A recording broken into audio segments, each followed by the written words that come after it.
Hello बच्चों, इस video के अंदर हम किसान की होशियारी पाठ के प्रश्न उत्तर करेंगे। सबसे पहले करेंगे हम बातचीत के लिए।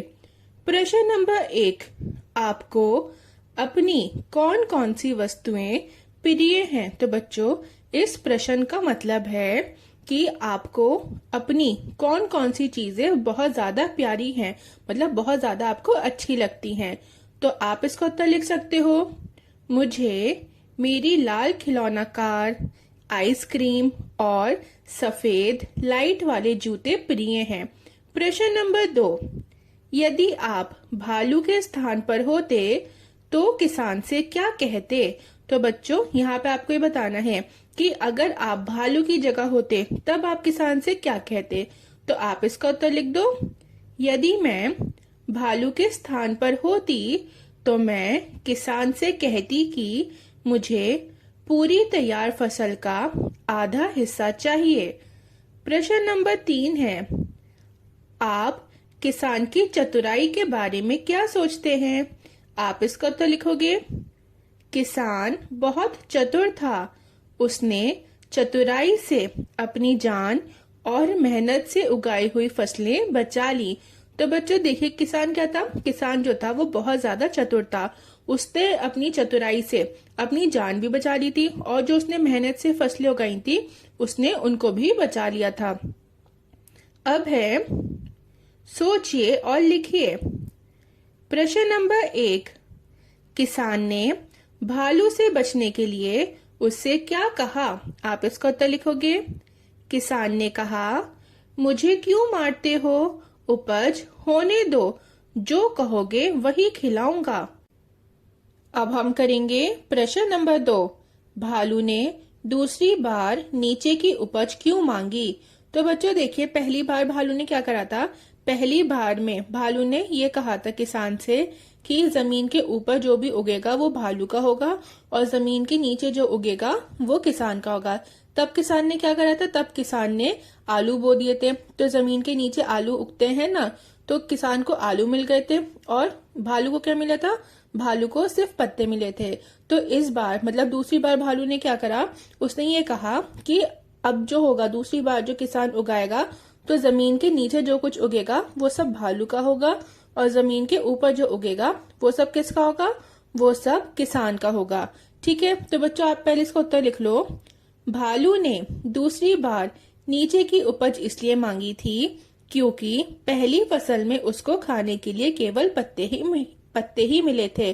तो बच्चों दूसरी बार में भी किसान ने क्या करा था? उसने अपनी चतुराई दिखाई थी। उसने गेहूं बो दिए थे, तो जमीन के ऊपर गेहूं उगते हैं ना, तो उसको गेहूं मिल गए थे और फिर से जो वो था भालू था उसको कुछ भी नहीं मिल पाया था खाने लायक। फिर प्रश्न नंबर 3 है, अंत में किसान ने बुद्धिमत्ता कैसे दिखाई? तो बच्चों आप इसका उत्तर लिखोगे। अंत में किसान ने गन्ना उगाकर बुद्धिमत्ता दिखाई।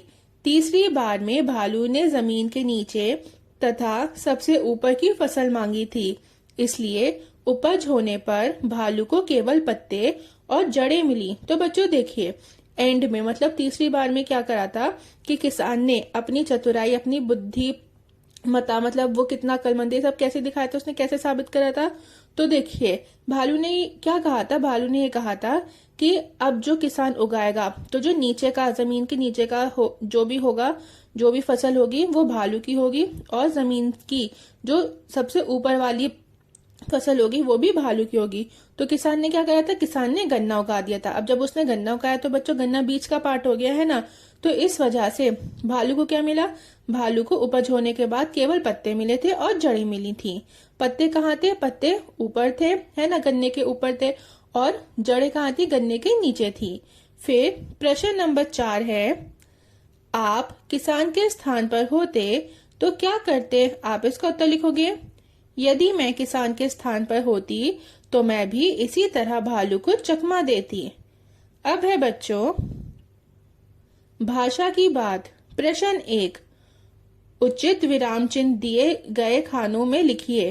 तो बच्चों यहाँ पे ना आपको सेंटेंसेस दिए, वाक्य दिए गए हैं, आपको बताना है कि इनके लास्ट में क्या क्या आएगा। ठीक है, तो बच्चों देखिए, पहला है भालू किसान पर झपटा, तो यहाँ पे आएगा बच्चों पूर्ण विराम। मुझे क्यों मारते हो, यहाँ पर आएगा बच्चों प्रश्नवाचक चिन्ह, ठीक है। फिर है उपज आई तो भालू को पत्ते खाने को मिले, तो यहाँ पे भी पूर्ण विराम आएगा। हम ये काम कैसे करेंगे, तो यहाँ पे बच्चों क्या आएगा, यहाँ पे प्रश्नवाचक चिन्ह आएगा। फिर है किसान को मिले चमकीले गेहूं, यहाँ पे पूर्ण विराम आएगा। तो बच्चों जो सेंटेंस सिंपल होते हैं, जिनमें सिर्फ सिंपल बात करी जाती है, तो उनमें हम पूर्ण विराम लगाते हैं। लेकिन जहाँ पे सवाल पूछा जा रहा है, प्रश्न पूछा जा रहा है, तो उस जगह पे उस सेंटेंस में हम क्या लगाएंगे, हम प्रश्नवाचक चिन्ह लगाएंगे। फिर है प्रश्न नंबर 2, दिए गए मुहावरों के अर्थ लिखकर उनका वाक्यों में प्रयोग कीजिए। तो यहाँ पे आपको 2 मुहावरे दिए गए हैं, आपको पहले इनका अर्थ लिखना है और फिर इनका बच्चा आपको वाक्य प्रयोग करना है। पहला है पाठ पढ़ाना, इसका अर्थ होगा सबक सिखाना। आप वाक्य प्रयोग करोगे, गांधी जी ने अंग्रेजों को पाठ पढ़ाया था, मतलब गांधी जी ने अंग्रेजों को सबक सिखाया था। फिर दूसरा मुहावरा है सिर चकराना, इसका अर्थ होगा बच्चों कुछ समझ ना आना, ठीक है। आप वाक्य प्रयोग कर लोगे, प्रश्न पत्र देखते ही मीरा का सर चकराने लगा, मतलब मीरा ने जब प्रश्न पत्र देखा, क्वेश्चन पेपर देखा, तब उसका सर चकराने लगा, मतलब उसको कुछ भी समझ में नहीं आ रहा था प्रश्न पत्र देख के। अब है कहानी से आगे। प्रश्न नंबर 1, यदि भालू आगे भी हार ना मानता तो किसान क्या करता, कल्पना करके बताइए। आप इसका उत्तर लिखोगे, यदि भालू आगे भी हार ना मानता तो फिर किसान आधी फसल स्वयं रखता तथा आधी भालू को दे देता। प्रश्न नंबर 2, आपके अनुसार उपज पर अधिकार किसान का होना चाहिए था या भालू का।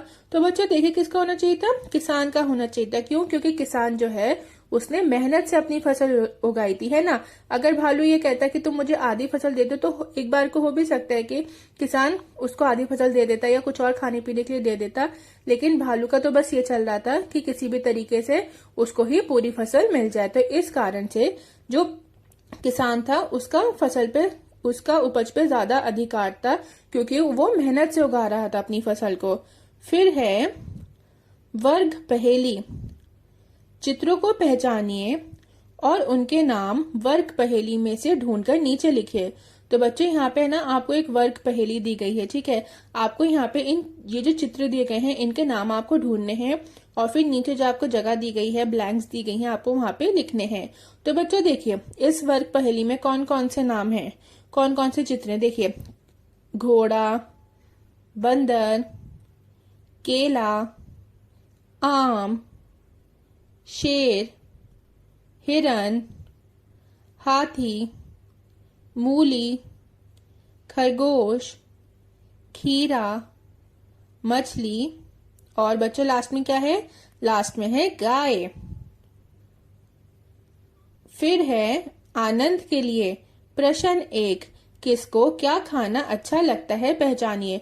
तो बच्चों यहाँ पे आपको मैच द कॉलम करना है, ठीक है। यहाँ पे आपको चित्र दिया गया है और आपको ये दिया गया है कि कौन क्या खाता है। तो आपको क्या करना है, आपको जो जानवर जो आपको चित्र दिया गया है, जो कुछ खाता होगा आपको उससे मिलाना है। तो देखिए शहद और फल कौन खाता है बच्चों, तो वो भालू खाता है। हरी मिर्च मीठे फल कौन खाता है, वो तोता खाता है, पैरट खाता है। फिर है हरी घास और भूसी, ये कौन खाता है बच्चों, ये गाय खाती है। फिर है दूध मलाई, ये कौन खाता है, ये बिल्ली खाती है। फिर है पौष्टिक और संतुलित भोजन, बच्चों ये कौन खाता है, ये हम खाते हैं, ठीक है, बच्ची खाती है, तो आप इससे मिला दोगे। फिर है प्रश्न नंबर 2, आपके घर में जितने भी साग आते हैं उन्हें वर्गीकृत कीजिए। देखिए भूमि के नीचे पैदा होने वाले, तो बच्चों भूमि के नीचे पैदा होने वाले कौन कौन से सब्जियां हैं, तो देखिए आलू, गाजर, मूली और प्याज। फिर है पत्ते के रूप में खाए जाने वाले, तो बच्चों वो कौन कौन है, वो है पालक, मेथी, चना, सरसों। फिर है फल के रूप में उगने वाले, तो बच्चों ऐसी कौन सी सब्जियां हैं जो फल के रूप में उगती हैं, तो देखिए केला, पपीता, कटहल। तो बच्चों केला और पपीता, कटहल ये सब जब कच्चे होते हैं ना तब हम इनकी सब्जी बना के खाते हैं, लेकिन जब ये पक जाते हैं तब हम इनको फल की तरह खाते हैं। उसके बाद है फली के रूप में खाए जाने वाले, तो यहाँ आप लिख दोगे सेम और बच्चों सोयाबीन। उसके बाद है कुछ नया करें। कल्पना कीजिए कि कहानी वाला भालू आपके स्कूल में आया है। आप भालू से क्या बातचीत करेंगे? तो बच्चों यहाँ पे आप लिख दो, देखिए आप बोलेंगे हेलो भालू, कैसे हैं आप? तो भालू कहेगा मैं ठीक हूँ, आप बताओ बच्चों पढ़ाई कैसी चल रही है? फिर आप कहेंगे आपको खाने में क्या सबसे अधिक पसंद है? ठीक है, आप पूछेंगे कि भालू को सबसे ज्यादा अच्छा क्या लगता है खाने में। तो भालू क्या बोलेगा? भालू कहेगा मुझे तो शहद खाना बहुत पसंद है। फिर आप कहोगे ठीक है, हम आपको कल शहद खिलाएंगे। अब है मेरी चित्रकारी। भालू का एक सुंदर चित्र बनाकर उसमें मनचाहे रंग भरिए। तो बच्चों ये जो आपको यहाँ पे ये खाली जगह दी गई है ना, आपको क्या करना है, यहाँ पे आपको भालू का चित्र बनाना है और उसमें कलर्स करने हैं। ठीक है, फिर है झटपट कहिए। ऊंट ऊंचा, ऊंचा ऊंट, ऊंची ऊंट की पीठ, पीठ ऊंची, पूंछ भी ऊंची, ऊंची पूंछ, ऊंचा ऊंट। ठीक है, तो बच्चों ये आपको ना जल्दी जल्दी कहना है। ये क्या है? ये एक टंग ट्विस्टर है। आपके इस पाठ के प्रश्न उत्तर खत्म होते हैं। अगर आपको वीडियो अच्छी लगी हो, पसंद आई हो, तो बच्चों प्लीज वीडियो को लाइक और चैनल को सब्सक्राइब कर दें। और बच्चों बेल आइकन को भी प्रेस कर दीजिएगा, ताकि जब भी मैं कोई न्यू वीडियो अपलोड करूं तो आपको उसका नोटिफिकेशन मिल जाए।